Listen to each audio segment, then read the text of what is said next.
Hello everyone, welcome to Banke, Nepal. My name is Rupesh. I am technical coordinator working for CRS at the moment.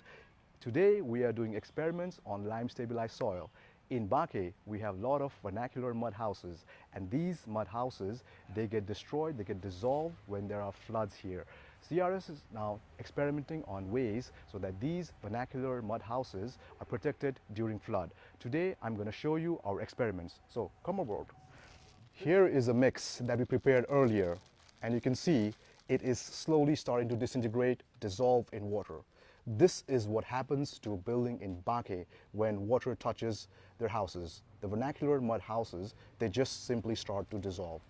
Now we'll show you another mix where we applied lime stabilized soil, and you can see here clearly the mud, the soil, which is stabilized from lime using rice husk ash, sand, brick dust, local materials, has not dissolved.